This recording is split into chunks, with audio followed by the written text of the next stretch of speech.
বিসমিল্লাহির রহমানির রহিম। পঞ্চম শ্রেণীর প্রিয় শিক্ষার্থীবৃন্দু, আশা করি তোমরা ভালো আছো। প্রিয় শিক্ষার্থীবৃন্দুরা, আজকে আমরা তোমাদের গণিত বই অনুসরণী 8-এর গড় নির্ণয় অর্থাৎ অষ্টম অধ্যায়ের গড় নির্ণয়ের অঙ্ক সম্পর্কে আজকে আলোচনা করব। প্রিয় শিক্ষার্থীবৃন্দুরা, এর আগের টিউটোরিয়ালে আমি এই অঙ্কগুলো তোমাদেরকে সমাধান দিছিলাম।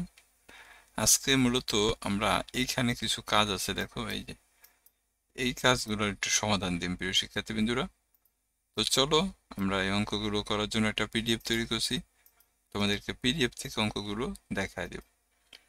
দেখো প্রিয় শিক্ষার্থীবৃন্দুরা, এখানে পঞ্চম শ্রেণী গণিত 2025 অধ্যায় 8 গড় অনুসরণী কাজের সমাধান। প্রথমে দেখো বলছে কি, যে প্রদত্ত যে কোনো কৌশল ব্যবহার করে নিচের রাশিগুলোর গড় নির্ণয় করো। অর্থাৎ যে কোনো একটা কৌশল ব্যবহার করে আমরা প্রদত্ত রাশিগুলোর গড় নির্ণয় করব। তো দেখো, এই অঙ্কটা করতে গেলে তুমি এখানে দুইটা নিয়ম অনুসরণ করতে পারো। প্রথম নিয়মটা হচ্ছে এই যে এখানে 96, 78, এরপর 89, এরপর হচ্ছে তোমার কত 73, 80, 82, এই যে এখানে যে সংখ্যাগুলো দেওয়া আছে, এই সবগুলোর সংখ্যা যোগ করিয়া এখানে 1, 2, 3, 4, 5, 6 দিয়ে ভাগ করলে যেটা আসে ওইটা কিন্তু এই সংখ্যাগুলোর গড় হয়ে যায়। এটা একটা নিয়ম, এই নিয়মে তুমি করতে পারো। অথবা আমরা আজকে আরেকটা নিয়মে দেখাবো বন্ধুরা।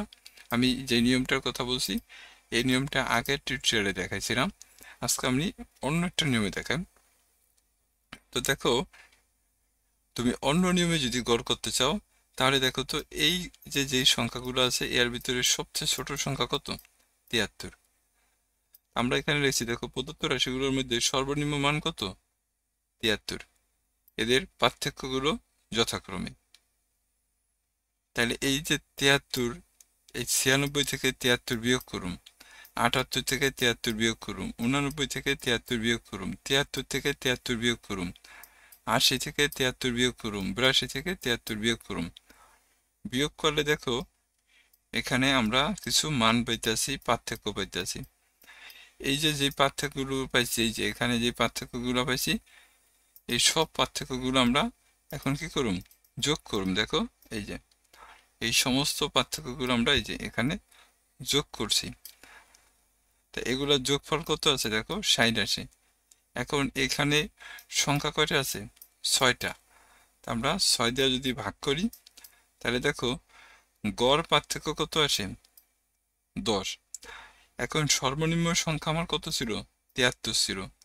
তাই 73-এর সাথে তুমি এই যে গড় যে পার্থক্য আছে এই পার্থক্যটা তুমি যোগ করো। তাহলে 73-এর সাথে তুমি যদি 10 যোগ করো তাহলে কত আসে? 83 আসে। এইটা হচ্ছে আমাদের 1 নম্বর অঙ্কের সমাধান বন্ধুরা। এইভাবে তুমি গড় নির্ণয় করতে পারো। এরপরে দেখো আরেকটা অঙ্ক আছে 520, 640, 586, 572, 605। এর ভিতরে সবচেয়ে ছোট সংখ্যা কোনটা? 520। আমরা লিখছি, দেখো প্রদত্ত রাশিগুলোর মধ্যে, এই যে এখানে লিখছি, দেখো প্রদত্ত রাশিগুলোর মধ্যে সর্বনিম্ন মান 520 কেজি, এদের পার্থক্যগুলো যথাক্রমে। তাহলে 520 থেকে 520 বিয়োগ করবা। এরপরে দেখো 640 থেকে 520 বিয়োগ করবা, 586 থেকে 520 বিয়োগ করবা, 572 থেকে 520 বিয়োগ করবা, 605 থেকে 520 বিয়োগ করবা। দেখো বিয়োগ করার পর আমরা এই যে এখানে কিছু পার্থক্য পাইছি, এই পার্থক্যগুলো আমরা আগে যোগ করুম। যোগ করলে কত হয়েছে? দেখো 323 হয়েছে। এখন এইখানে সংখ্যা আছে কয়টা? দেখো এখানে সংখ্যা আছে 1টা, 2টা, 3টা, 4টা, 5টা। তাহলে এই যে 323 যাইলো, এই 323-এর 5 দিয়ে ভাগ করো, ভাগ করো কত হয়েছে? দেখো 64.6 হয়েছে। তাহলে এই সর্বনিম্ন সংখ্যা কত ছিল? 520। 520-এর সাথে এই 64.6 যোগ করলে আমাদের প্রদত্ত রাশিগুলোর গড় বের হয়ে যায় বন্ধুরা। আশা করি তোমরা এই দুইটা অঙ্ক বুঝতে পারছো।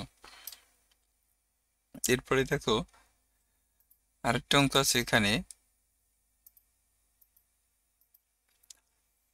দেখো আরেকটা অঙ্ক আছে, সেটা হচ্ছে 8টা ডিমের ওজন নিম্নরূপ। একটা ডিমের ওজন 54 গ্রাম, 56 গ্রাম, 55 গ্রাম, 58 গ্রাম, 57 গ্রাম, এভাবে 8টা ডিমের ওজন দেওয়া আছে বন্ধুরা। এখন প্রসেস হচ্ছে, তাহলে 8টা ডিমের গড় ওজন কত? দেখো 8টা ডিমের মোট ওজনের যোগফল, আমরা এগুলা সব যোগ করুম আগে। যোগ করলে কত পাইছি দেখো, 434 পাইছি।